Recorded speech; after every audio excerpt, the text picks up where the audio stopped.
Hola, buen día. Estamos en un martes cualquiera, ya de finales del agosto del 2022.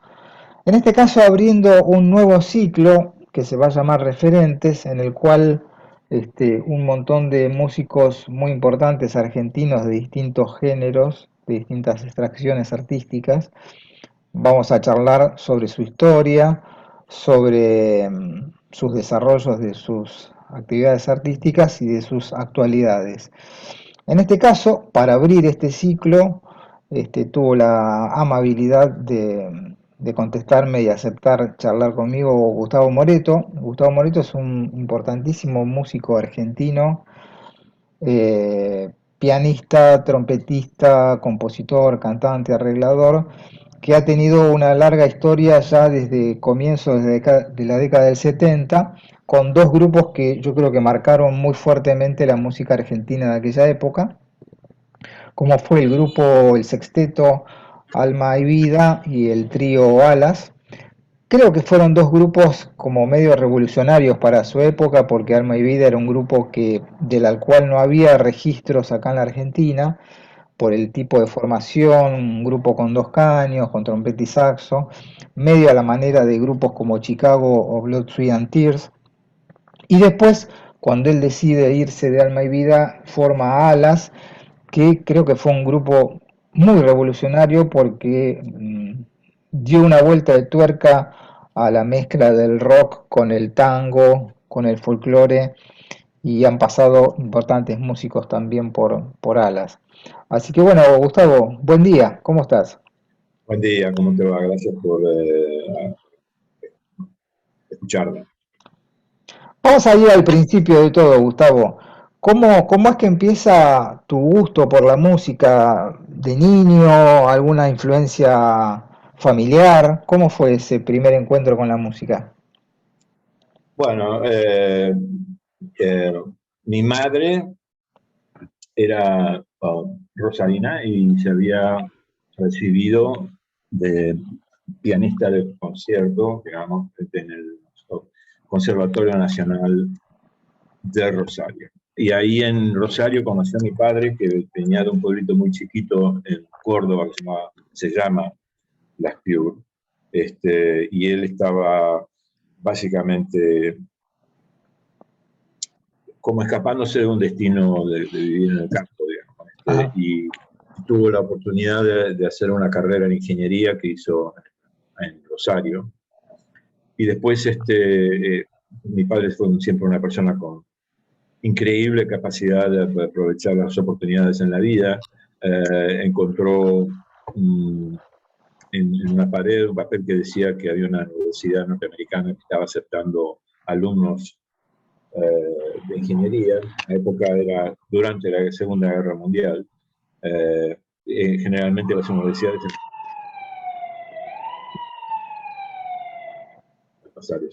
tienen, tienen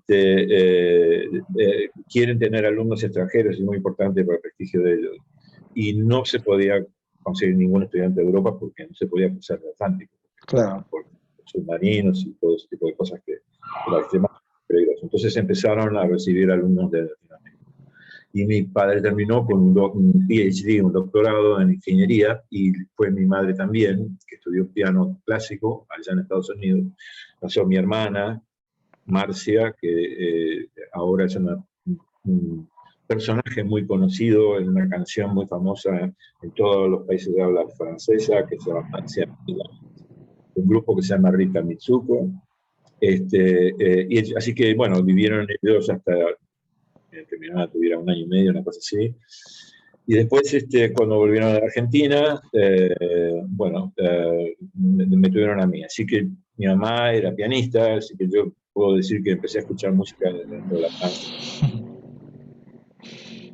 o cuando ella estaba embarazada. Es decir, y desde ese día, desde ese momento, digamos, toda mi vida yo estuve escuchando a mi madre tocar obras para piano trascendentales. Eh, Así que era como el oxígeno para mí, era la cosa más natural del mundo, el piano, o pagado por ella, por supuesto. En algún momento me dio algunas clases, pero yo no le presté mucha atención. Y yo me sentaba, viste, por ahí a tocar un boogie woogie, no muy bien, pero bueno, yo el piano lo tomaba por garantía, no puede existir una casa sin que no tenga un piano. Claro. Pero lo que pasó fue es que a los 8 años fuimos a ver una película en donde actuaba Kirk Douglas, que entre paréntesis es uno de mis actores favoritos. Yo tenía 8 años y vi una película que se llama A Young Man with a Horn, que traducido quiere decir un hombre joven con un instrumento de viento, en este caso una trompeta, ¿no? Entonces empieza con un chico de más o menos de mi edad, era rubio, yo también era rubio, que está solo y que los padres no están ahí, la hermana mayor no le da mucha bolilla, entonces él de golpe escucha unos trompetistas de jazz negro con una banda y se vuelve loco con eso y quiere tocar la trompeta y se compra una trompeta. Yo me acuerdo esa cosa que casi me muero porque acá en Argentina no era real, que él va a un negocio de música y le dice, me quiero comprar un instrumento de música, pero no tengo plata. Y entonces el hombre se da vuelta y dice, a ver qué es lo más barato que tengo. Y lo que más barato que tenía era una trompeta. Claro. En Argentina eso era como No lo más existe. Pero la cosa es que él, evidentemente, la película es muy buena porque describe los problemas de los músicos idealistas que quieren hacer lo que ellos quieren, la música que ellos aman, y se tienen que enfrentar constantemente con el problema de la indiferencia del mundo, ¿no? Claro. Es muy buena en ese sentido la película. En los años 50 ya el planteo de los músicos que tienen una vida que es la vida personal con la música y otra vida que es la vida para ganarse la vida, que muchas veces no coalescen. Pero bueno, yo ese día quería tocar la trompeta y le pedí a mis padres desde los 8, casi todas las cenas, y no me la compraron hasta que cumplí 14 años. Eso es algo que yo nunca se los voy a pagar, nunca. Pero no era por Porque problemas económicos exactamente. no era por problemas económicos, no Claro, seguro. Eso claro, no hubiera sido la razón. claro, Yo claro. pienso que ha habido, alguien le había dicho es muy joven para 8 años para comprar la trompeta, pero ya cuando tenía 12 ya no era muy joven. Claro. Así que la razón es porque la trompeta es un instrumento difícil. Imagínate, un chico, si mi mamá que es pianista y era compositora también, música contemporánea, qué sé yo, un chico que está tocando la trompeta en la casa es bastante. Bueno, la cosa es que eso fue una cosa que a mí me cambió la vida, porque yo a los 14, cuando finalmente me la compraron, yo hubiera tenido ya 6 años de experiencia tocando Claro. la trompeta. Cuando me la compraron a los 14, yo me pasé un año pensando que yo le iba a encontrar la vuelta a la trompeta, que a descubrir cómo había que soplar, pero olvídate. Muy difícil, muy difícil. Los que lo hicieron me tienen mi respeto, Claro. pero no se puede. Yo no pude. Y entonces a los 15 empecé a tomar clases con el primer trompeta de la orquesta de la ópera del Corán, Ah. un alemán. Uh-huh. Y bueno, ya ahí empecé a estudiar, y lo cual quiere decir que yo entré a mi vida a los 20, quiere decir que yo cuando entré a mi vida tenía solamente 5 años de experiencia con la trompeta, que no es suficiente, especialmente al nivel en que estaban ellos, al nivel que estaba el trompetista que estaba antes que yo, que era un trompetista magnífico, que se llama, ¿cómo se llama? Mario Salvador, Salvador, Mario Salvador. que era un trompetista que tocaba música clásica. Pero al margen de eso, en realidad a los 10 años, yo iba a una escuela primaria, teníamos una profesora que era muy linda, enamorado de ella, y entonces nos dijo que que escribiéramos una poesía, que para la próxima clase escribiéramos una poesía. Así que yo escribí una poesía que se llamaba El sol y la luna se van a casar. Y las nubes se van a poner a bailar, qué sé yo, una cosa así. Y recibió muchísimo elogios de la profesora, de la maestra. Y bueno, yo ahí decidí que quería ser escritor. Esa era mi vocación, que Mira. quería ser poeta, escribir novelas. Yo aparte había leído todo, a los 13 años ya había leído André Malraux, había leído Ah, Simone de Beauvoir, había leído Kafka, bueno. Y entonces lo de la música era así, también me interesaba, qué sé yo, la trompeta, por supuesto, que yo adoraba, ¿viste? Pero no estaba seguro que iba a ser, así que cuando me recibí del colegio secundario, a los 18, 18, tenía que elegir una de las dos. Y obviamente ahí ya sabía suficiente sobre música como para saber de que la música requiere un montón de conocimiento que tenés que aprender. Es decir, claro. la poesía y el lenguaje, que son cosas que usamos todos los días para comunicarnos. Y si yo quería aprender música, iba a tener que de alguna manera ir a estudiar. Entonces, lo que hice fue, había un solo programa, había una sola carrera universitaria de música en ese momento, que era la Universidad Católica. Pero vos no podés entrar a la Universidad de Música sin saber nada, ¿entendés? Es lo mismo que si quieras entrar a la universidad sin saber leer y escribir, ¿no? Claro. Es decir, había 2 años de preparatorio donde te enseñaban solfeo, lectura, ¿cómo se llama? Entrenamiento Entrenamiento auditivo. auditivo y teoría, como por ejemplo a la medida tradicional. Y era tan bueno y tan conocido que muchos de nosotros, muchos músicos, fuimos y tomamos esos 2 años de preparatorio y después no íbamos a la universidad, porque la universidad tardaba 10 años en recibir. Claro. Entonces yo tomé este curso que fue muy importante para mí. Yo, si está todo entre nosotros, quiero agradecerle a Lam Martínez. Martínez era una mujer joven que nos hizo hacer todo el libro entero de Hindemith, que es un libro que en algunas universidades en Estados Unidos no se usa porque se considera demasiado difícil. Ah, Y lo hicimos muy seria, con gran seriedad. Teníamos un grupo de amigos que estábamos ahí, que nos juntábamos en las casas, analizábamos los ejercicios, qué sé yo. Muy bueno, la verdad que me dejó a mí con conocimiento, ¿viste? Que en cierto sentido después me separó a mí del resto de gente, porque yo tenía un conocimiento, una base teórica que muchos de mis compañeros o colegas no tenían. claro. Así que bueno, esa fue es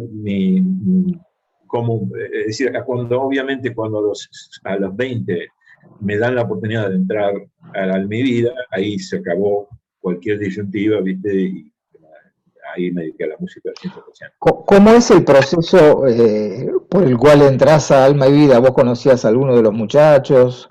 ¿Hicieron una prueba? ¿Cómo fue? No, fue una de esas cosas de que te tropezás en la calle pensando que es un lingote de oro, ¿viste? Ah, Yo lo seguía a Gustavo Bergali, ah, que es todavía, yo era un fanático de él, todavía sigo haciéndolo, es un grandes músicos argentinos. sí. Hace poquito estuvo, ¿cómo se llama? El trompetista cubano, Arturo Sandoval. Arturo Sandoval, y no paró de decir elogios desde el escenario de Gustavo Mira, Bergali. Yo lo seguía a todos lados como buen pibe, ¿viste? Fanático de la trompeta y del jazz en particular. Y bueno, él tenía un fitito, una Fiat 600 sí. y vivía en Los Olivos, y yo vivía en Vicente López. A veces terminábamos a las 3:30 de la mañana, y entonces él me llevaba el fitito hasta mi casa y me dejaba en mi casa. Terminó con mi teléfono en su bolsillo, Ajá. cuando el grupo de mi vida decidió que en ese momento eran el grupo que acompañaban a Leonardo Fabio. Y Leonardo Fabio decidió terminar con su carrera de cantante. Y estos muchachos estaban ganando la vida. O sea, pero el pianista que acompañaba a Leonardo Fabio cantaba muy bien, era nada menos que Carlos Mellín. Claro. Entonces surgió la idea, creo que en parte fue una idea en gran medida de Bernardo Baraj. El nombre a mi vida fue creado por él, de armar un grupo. Y el problema es que el trompetista era un trompetista profesional de tradición clásica que dijo, bueno, no, yo, si a mí no me pagan por tocada, no participo. Claro. Y si vos armás un grupo, vos sabés que tenés que pasarte un año de hambre antes de que empiecen a pasar cosas. O sea que se bajó el grupo. Y en un momento dado, buscando trompetistas desesperadamente, porque en Argentina no había trompetistas en aquella época, especialmente gente joven. Le preguntaron a Vergara si él le interesaría. Y Vergara le dijo, Gustavo dijo, no, para, yo soy músico de jazz, yo tengo una carrera como solista, qué sé yo, pero mira, tengo este chico joven que conozco que tengo acá en el bolsillo, que y me llamaron a mí y me dijeron, mira, así porque tenemos un grupo así, está Bernardo Baraj, y cuando me dijeron Bernardo, que yo era otro fanático de Bernardo Baraj, a mí se me cayeron los calzones, es decir, de hecho, me invitaron a escuchar un concierto en vivo, y cuando escuché eso, me morí. Yo decía, yo no puedo, loco, venir a reemplazar acá a Mario Salvador. 5 años de trompeta, imagínate. Pero me convencieron, al final entré, después, bueno, yo era el más joven de todos, era el único que no tenía experiencia profesional, ninguna. Ellos ya venían muchos años trabajando. Y bueno, la gran cosa de ellos es que eran profesionales, si actuaban de una manera profesional, ensayábamos de una manera profesional, no había droga, no había alcohol, no había nada. Claro. Maravilloso. Y yo terminaba ensayando todos los días, de lunes a viernes, y los fines de semana tocando. Empecé a crecer como trompetista. Así que bueno, eventualmente como dejar a mi compañera que tiene que ir a...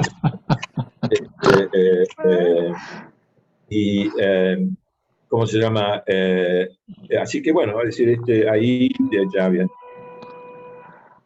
muy claro de que la música iba a ser mi vida.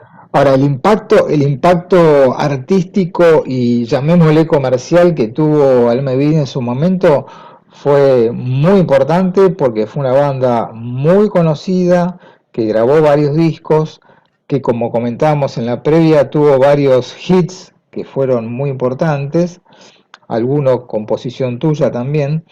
Y recordémosle a la gente más joven que en aquella época existían los bailes de carnaval en los cuales tocaban una cantidad de artistas importantes, muy grande, en clubes como San Lorenzo y Comunicaciones, yo me acuerdo, que ustedes eran parte de esa movida artística y comercial, porque además iba muchísima gente a esos carnavales. Sí, era en un momento de locura. Era, como lo hablábamos antes, que no salía la palabra, era el momento de la cosecha. La cosecha, exacto. Venía el carnaval y bueno, y ahí terminaba con la montaña de plata. Pero nosotros llegamos a tener tantos shows que teníamos 2 equipos enteros, con 2 camionetas enteras, con 2 grupos de plomos enteros, que uno estaba armando el escenario en un lugar, mientras la otra se corría al otro club y armaba en el otro club, y nosotros terminamos de tocar, nos íbamos al otro club donde ya estaba, y mientras eso pasaba, la camioneta primera y se iba al tercer club. Claro. Es decir, era una amansadora, era muy peligroso también, porque teníamos que, el concepto era, no es que vos tocas en un club y después tocas en el club que está a 3 cuadras. No, era viajar en el medio. No podés porque le estás robando el público entre sí, ¿entendés? Tenés que ser lo más lejos posible, claro. pero no podés empezar antes de las 12:30 de la noche, no podés. de hecho se quejaban cuando empezábamos a las 12:30 de la noche, pero por contrato era a las 12:30. Claro. Y tenías que tocar un lugar y después tocar lo más lejos, pero lo más cerca posible, para que no se enojen los dueños, y lo cual quería decir que salíamos con los autos a correr y a hacer locuras que... llegó un momento en que, para que vos te des una idea, llegó un momento, a medida que pasó el tiempo y cuando se puso cada vez la cosa más caliente, donde a mí me agarraba fiebre los sábados a la tarde. Porque yo me daba de lo peligroso de lo que hacíamos. Es decir, a veces jugábamos ruleta rusa, usábamos un kilómetros por hora y que no nos ayude. Qué locura, ¿no? Ahora, el impacto artístico también fue muy importante del grupo porque, como yo decía al comienzo de la charla, Alma y Vida fue un grupo pionero por la estructura, por el sexteto, por el tema de tener trompeta y saxo, por tener letras comprometidas también socialmente y políticamente en una época muy convulsionada políticamente, ¿no? Mira, el grupo que yo escuché cuando fui a escucharlo por primera vez, que me voló la cabeza, era un grupo muy conceptual, ¿viste? Que tenía, hacían covers de Blood, Sweat and Tears, que el trompetista era una bestia, que después yo tuve que hacer, y había cosas muy lindas, ¿viste? Era un grupo que podía sonar como un grupo de rock o en un momento el segundo siguiente sonaba como un grupo de jazz, ¿entendés? Claro. Y bueno, lo que pasó fue que ni bien grabamos bueno, el primer, digamos, la cosa más maravillosa para mí, en términos de lo que me pasó, a mí la suerte de haber podido subirme a ese grupo, cuando todavía estaba medio verde, la verdad, es que aparte era un grupo democrático, es decir, todos componíamos, todos podíamos componer. Y ahí me agarró a mí el bicho de componer. Entonces yo, por ejemplo, compuse una canción, en el primer álbum, que ahora no me acuerdo cómo se llama, pero donde al final hay una fuga con 2 trompetas y 2 saxofones, que bueno, era producto de alguien que no sabía cómo escribir fugas, pero bueno, por lo menos tenía el suficiente conocimiento técnico para hacerlo sonar como si fuera una fuga. Y bueno, ya eso obviamente era una cosa muy rara, es decir, escuchar de golpe que hay una canción, que es una balada, y qué sé yo, y termina con una fuga de 4 instrumentos de viento, y qué sé yo. Pero a mí me dio la oportunidad me agarró el bicho de la composición y yo tuve muchas oportunidades de componer para mi vida algunas de las cosas un poco más jugadas son mías. En el último en particular hay un tema muy largo que hice yo, que me duró. Pero digamos, lo que pasó, que fue en cierto sentido una bendición y una maldición al mismo tiempo, fue que ya desde el primer álbum, Carlos Mellino tenía un talento extraordinario y aparte era un tipo que componía hits, es decir, salían por los poros. Entonces, ya del primer álbum ya teníamos hits y que se tocaban en la radio. En el segundo, bueno, había 2, el tercero no sé si había 3. Es decir, eran hits que todo el mundo conocía, como vos dijiste, el Don Quijote de Barba y Gabán. Hoy te queremos cantar, Cadenet. Cadenet, después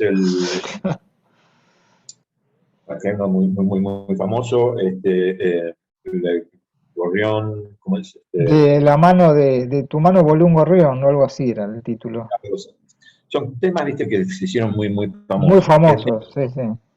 El tema es que los shows que vos te estás describiendo eran shows de 25 minutos.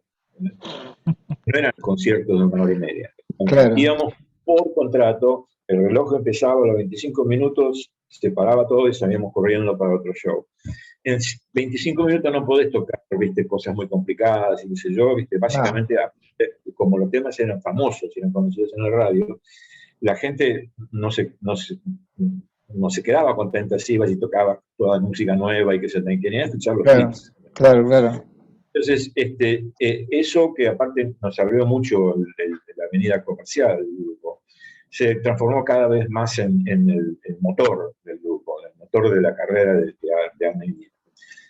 Y más estábamos en el tema de tocar shows, en el tema de tocar los hits y repetirlos y qué sé yo, y la parte más, digamos, que está en todos los álbumes, la parte digamos, progresiva. Hay temas muy lindos, hay temas de Bernardo y de Juan que son muy, muy lindos. Hay un tema donde hay una jam tipo blues, ¿viste? Que donde hay un solo de Bernardo que es espectacular, y todos sonamos, ¿viste? En una banda, es muy lindo de escuchar. Pero esas cosas no entraban dentro del show, y entonces nos fuimos alejando de esa parte progresiva y cada vez más empezó a ganar terreno el tema del Comercial. comercial. Claro. Al final, las otras bandas que hacían bandas que eran las bandas de música que se llamaban no comercial o progresiva, Claro. empezaron a acusarnos a nosotros de que nosotros éramos comerciales y ya nos veían de esa manera y medio como que nos cerraron las puertas, ¿no? En ese sentido. Cuando uno escucha a los historiadores del rock argentino, se nombran mucho a los grupos fundamentales, Almendra, Los Gatos, Manal, y en el caso de ustedes poca gente lo nombra Alma y Vida, porque quizás, como vos decías recién, se fueron a una cosa más complaciente, quizás. Bueno, es lo que escuchaba la gente, es decir, los hits estaban ahí, ¿no? Claro. Los componía Mellino y era lo que se escuchaba más y lo que se transmitía más. Pero la música progresiva está en los álbumes. O sea, el asunto es que hay que sentarse a escucharlo. Claro, claro. Sí, Era lo que no tocaban en vivo ustedes. y aparte, claro, la gente escuchaba esas cosas por la radio, o por ahí se compraban un simple, o por ahí compraban el álbum y escuchaban esos temas, pero no escuchaban todo el álbum, no sé. Claro. Es decir, pero si vos escuchás, todos los álbumes tienen un aspecto progresivo, lo que pasa es que eso no fue lo que sobresaltó, no fue lo que nos hizo a nosotros movernos por todo el país y ser conocidos por todo el país. De hecho, Claro. mis parientes, mis propios parientes, me conocen a mí por Alma y Vida y no saben nada de Ala, por ejemplo. ¿Entendés? Es decir, es una idea. Qué bueno. Sí, Gustavo, vos me contabas en la previa que en los finales de Alma y Vida vos ya componías unas cosas que eran como el prototipo de lo que fue después Alas, ¿no? Sí, hay en el último álbum hay un tema larguísimo, muy loco, ¿viste? Pasa de todo, qué sé yo. Y te puedes dar cuenta ahí de que yo ya estaba pensando en cosas, digamos, que eran definitivamente más locas y más progresivas. Y qué sé yo. Yo estaba, para ser justo, dejarlo esto un poco en la historia también, es decir, yo estaba en una situación financiera por el lado de mi padre que era más cómoda que la de todos mis compañeros, la de Bernardo, Sí. Juan, Rueco, la de Roberto Waldo.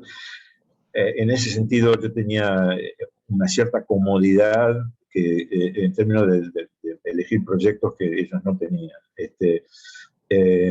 Pero por otro lado, bueno, yo tenía esa ambición y yo propuse que hiciéramos un concierto para mostrar el lado progresivo de Alma y Vida, que era muy bueno. Hicimos un concierto que se llamaba Las Cuatro Estaciones, toda una música compuesta nueva, donde yo hice arreglos para coro, en vivo, y más se tocó, y que yo no se grabó nada. Y se perdió, quedó ahí en el aire, desapareció. Y todavía es hoy que nos queremos patear, ¿viste? Por no haberlo grabado eso. Pero sí, sí. Es decir, yo ya estaba. Yo en un momento dado me di cuenta de que hay una ironía con la trompeta, porque yo cuando estaba en el ensayo, atrás de una trompeta, en el ensayo, de atrás de la trompeta hay ciertas. Uno no puede estar, digamos, manejando el ensayo de la misma manera que si estás atrás de un teclado, ¿me No. entendés? Y yo quería, ¿viste? Quería, bueno, tener control. A mí lo que me interesaba era la composición. Y la idea de hacer alas fue la idea de, yo quiero exclusivamente dedicarme a la composición y quiero que de este grupo, todas las composiciones sean mías. O sea que yo no tenía una visión democrática en ese sentido, pero por otro lado era mi ambición musical, que era la de dedicarme a la composición. Es decir, más que la Claro. de tocar. Es decir, yo nunca pensé en mí mismo como trompetista o, o pianista. ¿Entendés? Es como la gente que piensa, bueno, yo quiero ser un pianista, pero aparte compongo, qué sé yo, o soy las dos cosas. Yo para mí era más la parte de la composición. Cuando vos te vas de Alma y Vida, el grupo finalmente se disuelve, ¿no? No es no completamente enseguida, ahí Ah, digamos, fue un golpe, ¿viste? Que, bueno, es decir, es muy difícil a mí para hablar de eso porque no sé muy bien qué es lo que mm, pasó desde su punto ah, de vista. Pero hubo declinó, ¿no? Declinó, pero hubo otros trompetistas que me reemplazaron. ah, ok. Grabaron, grabaron con un álbum más, creo, y bueno, ellos hasta hace poquito seguían tocando. Es Sí, decir, sí, sí. y de hecho se había hablado de hacer un festejo de los 50 años, mira, en el 2020, que se hizo por el COVID, donde yo iba a participar también. Sí. Este, eh, somos muy amigos, así que muy queridos amigos. Pero sí, es decir, no sé, eso fue no sé por qué, porque la verdad mi función en mi vida más como trompetista, yo no cantaba en vivo, los temas Claro. míos no se tocaban Ujú. en los shows, así que no sé. ¿Y cómo pensás, digamos, a partir de qué necesidad tuya? Bueno, vos decías recién, yo me veía más como compositor. ¿Cómo es el germen del pensamiento de la música de Alas? ¿Qué querías mostrar vos? Tu faceta compositiva por un lado, pero esta faceta de mezclar cosas rockeras, digamos, con mezcla de tango y de folclore. ¿Por dónde viene esa beta, digamos? ¿Qué influencia vos tenías en aquella época? Bueno, yo estaba muy celoso de los músicos que hacían música progresiva. Me encantaba ver que gente como Spinetta u otros grupos que estaban ahí, hacían conciertos. Eso era lo que me gustaba a mí. ¿Viste? Aparte, en teatro, ¿viste? Claro. ¿Cómo se llama? En campos de fútbol, qué sé yo, lo que sea, decir, pero ¿viste? Tener un público ahí que está escuchando y tener tiempo para explayarte musicalmente y que sé, todo eso me gustaba mucho. Entonces yo quería hacer eso. Eh, lo interesante es que la idea del tango no está al principio, hay todo un material este, que está antes del primer álbum, que Ajá. desgraciadamente no se grabó. Ah, Una desgracia, porque hay mucha música muy fresca. Estaba componiendo sin ninguna carga así, no me sentía estresado, ¿viste? Me sentía libre y eso se escucha la música. Es más simple que lo que vino después también. claro.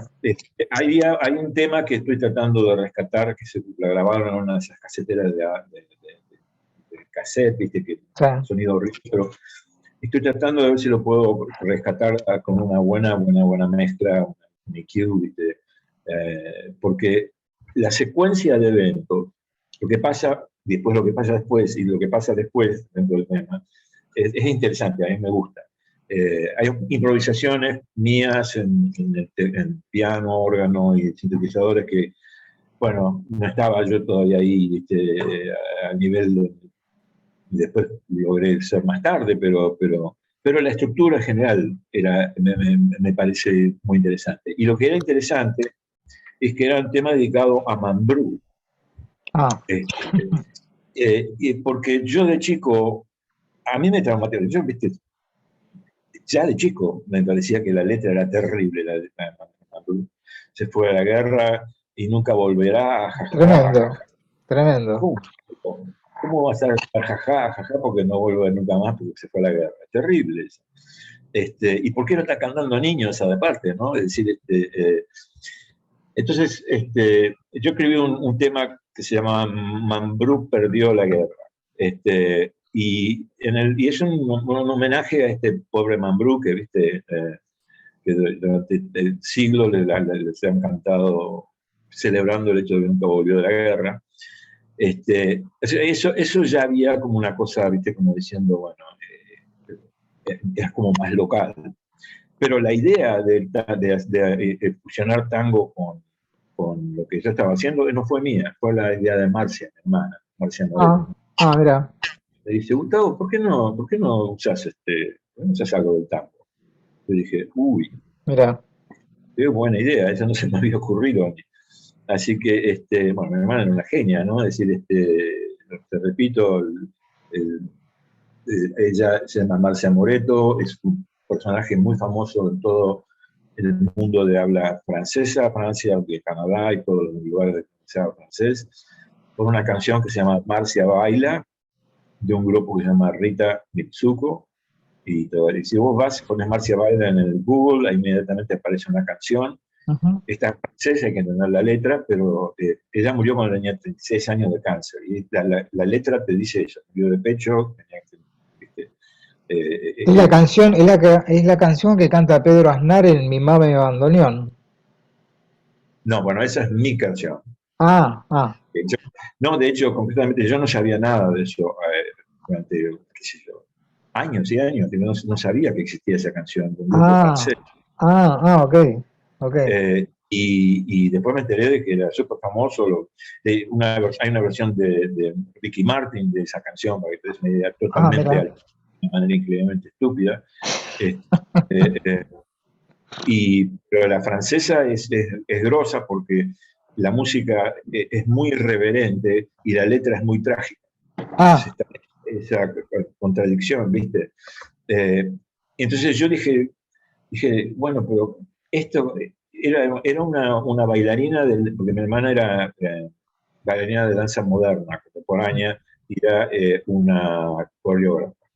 Y una de sus bailarinas, cuando ella falleció, formó parte de un grupo que se llama Rita Mitsuko. Sacaron la primera canción sobre mi hermana y se hizo tan famosa que todavía la gente se acuerda hoy, mira, 30 años más tarde. Y yo dije, pero esta bailarina del grupo de Marcia le escribió una canción a Marcia y yo no, dije. Entonces me senté a escribir una canción y bueno, es decir, a mí me gusta la canción. Lo que hace Pedro Aznar es indescriptible. es increíble, es increíble. Yo creo que no hay otra persona en el mundo que pueda cantar esa canción. Es decir, Tiene una eh, melodía muy muy compleja, compleja. muy compleja.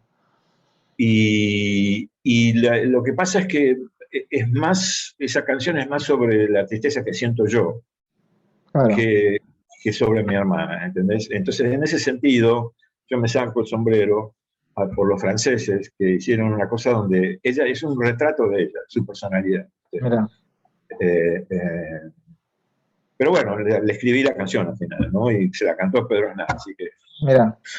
Che, no, Gustavo, ¿eh? Alas tiene dos discos, uno donde toca Carlos Riganti en batería y Alex Zucker en bajo, y el otro que toca, bueno, Carlos de vuelta en batería y un muy novel Pedro Aznar en bajo eléctrico, y ahí donde toca también Daniel Vinelli, ¿no? En el segundo disco, Y Néstor Marconi.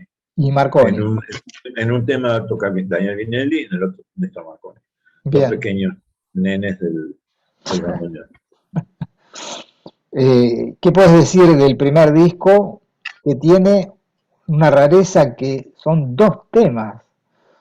Uh -huh. Una locura anticomercial totalmente. Ahí está, muy bien dicho. Porque exactamente ahí está digamos, un poco ahí viene mi rebeldía, ¿viste? Ahí viene la rebeldía contra esa cosa del tema que dura 4 minutos, 4 minutos y medio, Claro, que es un hit y que lo tocas todo el tiempo y siempre lo tocas y seguís tocándolo 800 veces, y que aparte se puede tocar en la radio, sacar un álbum que es el enemigo número uno de la radio, porque claro, ¿quién toca un tema de 17 minutos? Nadie. nadie. Este, pero no solamente eso, hay otra cosa era un poco, había un poco de soberbia en eso, pero bueno, era el espíritu de la época, ¿no? Es decir, Claro. eh, dos temas muy inusuales, solamente dos temas, cada uno de 17 minutos. A mí me interesaba mucho el tema del desarrollo. ¿Cómo sostenés 17 minutos? ¿Y qué pasa en esos momentos, en 17 minutos? ¿Y qué tipo de viaje la gente siente que tuvo al final de los Claro. 17 minutos? Que me fascina y en ese sentido, tal vez el arte más espectacular que hace eso es la cinematografía, ¿no?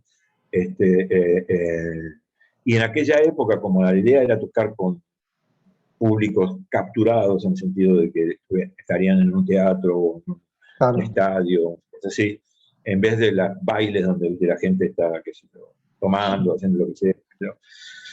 Este, llevarlos por un viaje, ¿viste? Y hacerlo que dure 17 minutos es difícil, no es fácil. No, Siempre fue para mí un desafío, una cosa que yo con lo que escuchás a Beethoven, ¿viste? Y Beethoven, no me quiero ni comparar, no estoy sugiriendo una comparación para nada, pero me refiero, si hay algo en lo cual él es un genio absoluto, total, es en esa cosa, como te lleva por una curva, donde vos ni te das cuenta de que hiciste 8.000 kilómetros de música, ¿viste? Y llegaste al final ¿no? Y te quedás con unas ideas sintéticas de todo, aparte.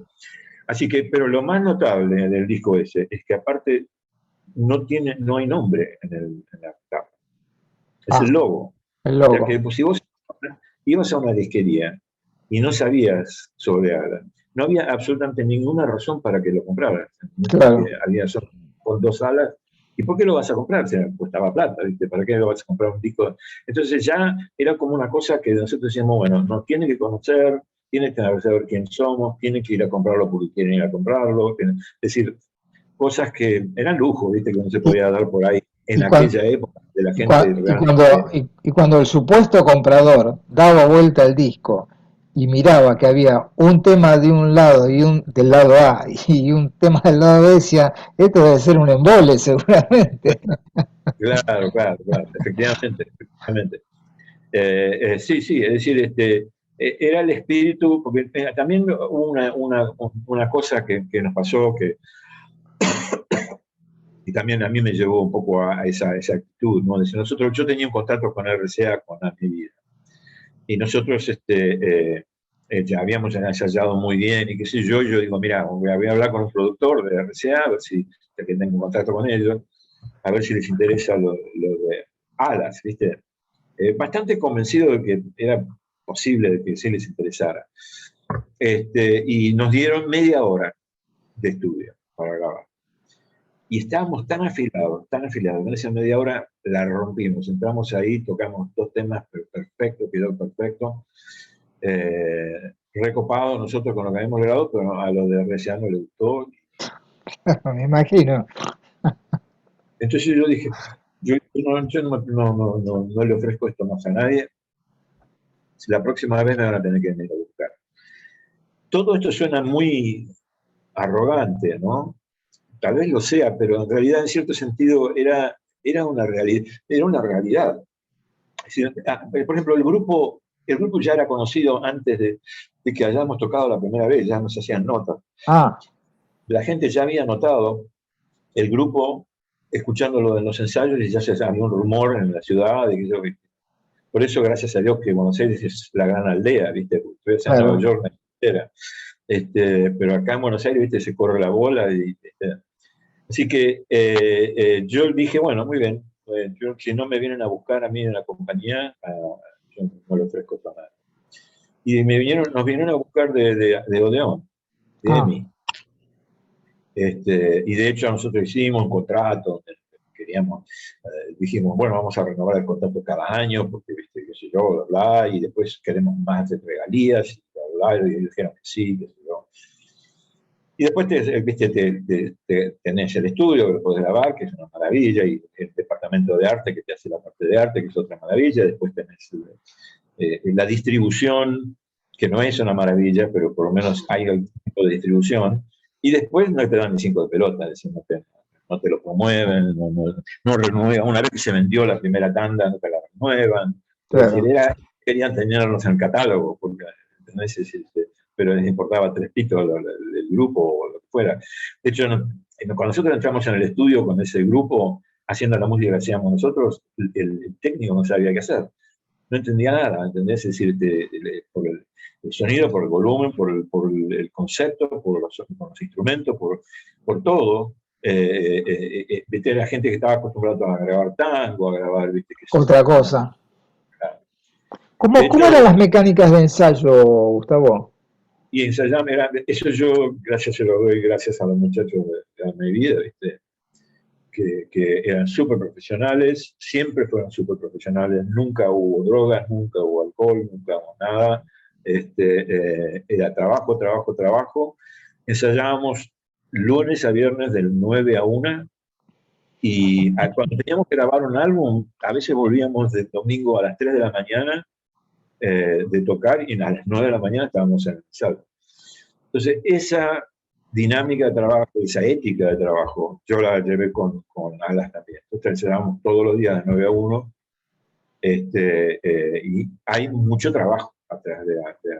No, esas cosas no se hacen, no salen de milagro. Hay mucha gente es muy naive, es muy ingenua. No, además la complejidad, la duración y los múltiples temas que hay dentro del tema, digamos, los múltiples cambios de compás, cambio de tonalidad, cambio de instrumentación, no son cosas que uno puede orejear, digamos. Hay que trabajar mucho, hay que ensayar como muy puntualmente, porque hay mucho arreglo, digamos, ¿no? A mí es que yo, secretamente, yo estaba como avergonzado, porque había tanto trabajo atrás de lo que estábamos haciendo, como diciendo, si supieran cuánto trabajo hay por ahí, ¿viste? Pero no se puede hacer de otra manera. Y aparte, ¿viste? No. Andá a hablar con Schizzy hoy, maravilloso compositor y pianista, o con Calandrum, a ver si ellos nos ponen horas y horas y horas de ensayo, claro. Obviamente. Es decir, no se puede hacer sin mucho trabajo. Y es lo que se escucha ahí. Se escucha mucho, mucho trabajo, mucho ensayo, y aparte ya cuando entramos a tocar, a grabar el primer álbum, ya habíamos tocado esos temas muchas veces en vivo. O sea que pues, apretamos un botón, ¿viste? Y ¡pum! Salieron los dos, ¿viste? Los dos temas así, ¿no? ¿Cómo fue digámosle, el descubrimiento de Pedro Aznar tan joven y tan talentoso? Y yo creo que yo tengo un don. Cualquiera que tenga experiencia con música lo debe tener. Pero yo me ha pasado en la vida, digamos, de conocer, de identificarse a alguien que es muy, muy, muy talentoso, muy temprano, ¿entendés? Muy temprano. Y yo nunca me voy a olvidar, porque fuimos a tocar a un festival a Córdoba, a esa era el estadio donde tocábamos, y había un grupo antes que nosotros, y estaba el bajista haciendo calas nada más. Y yo dije, ese es un genio. No necesité escuchar más que eso. Entonces pregunté quién era, qué sé yo, el otro, y bueno, pues escuchamos él y los grandes músicos de Madre Atómica. Tremendo, eran tremendo. Fans, en aquella época, jovencita, eran fans de las Navas. Así que fuimos a escuchar un concierto de ellos que me pareció maravilloso, y le propusimos a Pedro, y bueno, se subió. Ahora, el Pedro Aznar que toca en Alas no es el mismo Pedro Aznar de Serú Girán, digamos. Tiene otro sonido, otro instrumento. Él tocaba con un Rickenbacker con ustedes.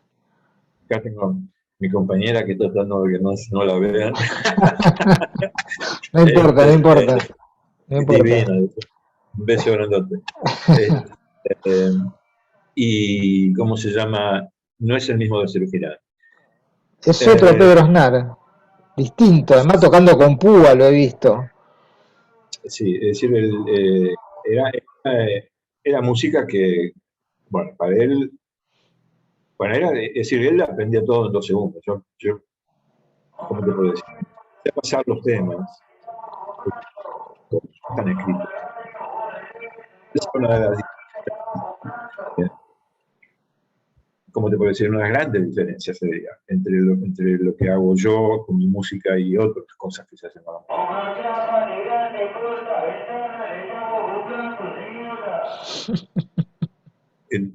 Si estás escuchando, si tienes algo para vender, por favor, véndeselo, porque son inescapables estos tipos. Sí, sí, sí. Bueno, es decir, generalmente es muy común que vos tengas un acorde, una armonía, y le pongas el acorde al bajista y el bajista toca lo que corresponde por el acorde. Yo no Claro. soy así. Yo escribo Ah, los bajos, para mí los bajos son como las voces. melodías. Claro, voces. Hay momentos que no, hay momentos obviamente donde hay improvisaciones y entonces el bajista ahí toca y improvisa también, pero en Ujú. los temas, las composiciones los bajos están escritos.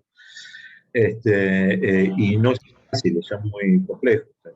Para que un trío, es decir, 3 músicos, suenen con ese cuerpo, con ese volumen, con esa complejidad y qué sé yo, el bajo tiene que ser también muy activo. Mi mano izquierda tiene que ser muy activa y mi Ah, mano derecha tiene que ser muy activa. Y la batería también tiene que ser muy activa. Porque cuando se suman todos esos componentes, de golpe escuchás al grupo y parece como que hay más de 3 músicos en la claro, escena. claro, claro.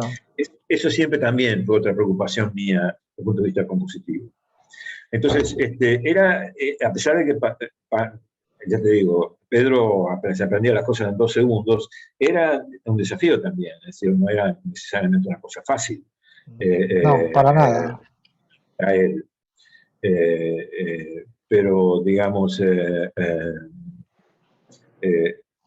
él todavía, de hecho, concretamente, hay un tema al final, en el segundo álbum hay toda una historia, porque hay la mitad del álbum no está Carlos Riganti, que no es culpa de él, ni nadie tomó una decisión ahí. Lo que pasa es que yo al final no tenía suficiente material, había compuesto una cosa para el medio de un tema que se llama Silencio de Aguas Profundas, que era horrible, espantoso, que te metes por un camino y, y seguís y seguís y seguís y después te das cuenta de que todo es un Frankenstein horrible. Sí. Entonces, no, esto no lo grabo ni loco. Y, eh, y entonces yo me senté un viernes, literalmente, yo no soy una persona religiosa en el sentido tradicional de la iglesia, pero me puse de rodillas,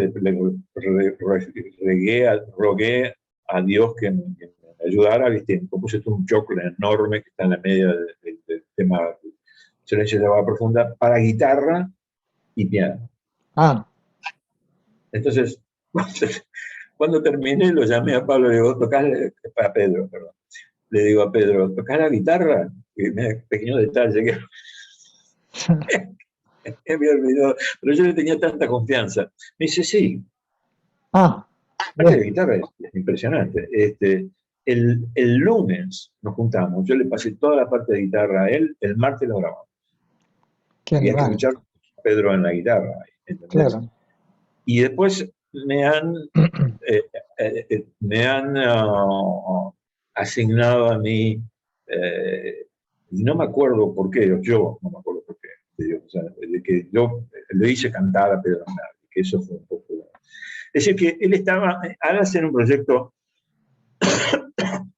para un chico, vamos a ponerlo de la siguiente manera, para un chico de 17 años, 18 años, había mucha seriedad en todo lo que estaba haciendo.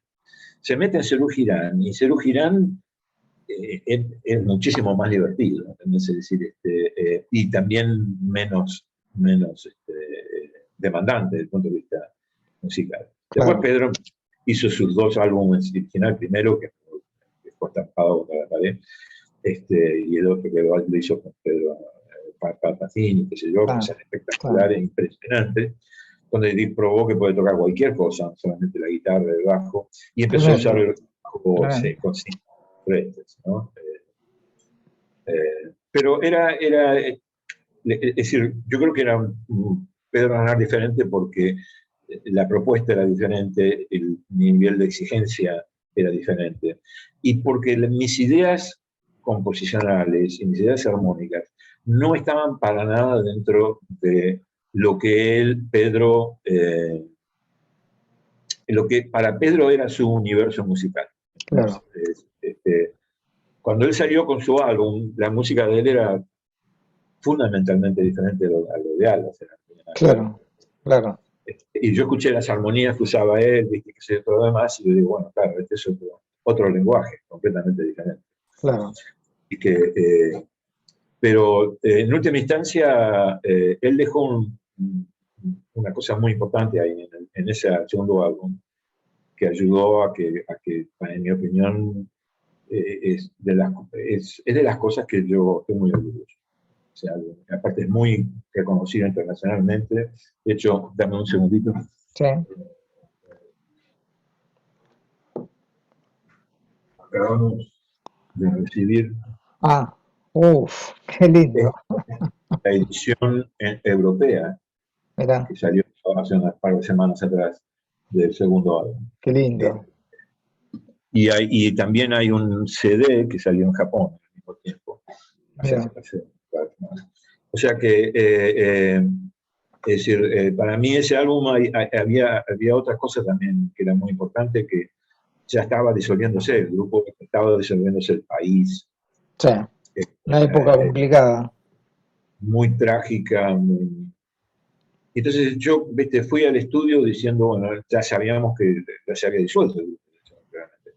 Yo dije, ahora tengo el estudio de Odeón, de EMI, para hacer lo que se me cante, ¿entendés? Y literalmente eso es lo que hice. Es decir, grabamos, bueno, los 2 temas que ya estaban ensayados con Carlos, nuestros amigos, y Pinta tu aldea. Y después los otros 2 temas son temas donde me tiré como diciendo, acá hago lo que quiero, ya no me importa más nada. Ya no. Claro, Y fue claro, muy claro. bueno, fue una buena experiencia muy buena esa. Mirá, En un momento dado, en el Pinta tu aldea hay un solo de piano largo, muy lento, muy largo. Y en el estudio había un ventilador del año de los 40, qué sé yo, y lo prendía, se hacía hacía así, viste, temblaba todo, qué sé yo. Y bueno, yo lo prendí en el medio del solo, viste, que ah, aparece la cosa que hace así, todo atrás, está atrás, y se mueve en el estéreo hasta que llega al otro lado y ahí lo apago, ¿entendés? Y después me puse a agarrar pedazos de papel y al lado del micrófono lo empecé a romper así. Es decir, lo que quería, lo que tenía ganas de hacer, ¿entendés? No claro, estaba mal. claro. Y yo creo que eso es el carácter que tiene ese álbum, eh, que, del cual yo estoy personalmente bastante orgulloso. Seguro.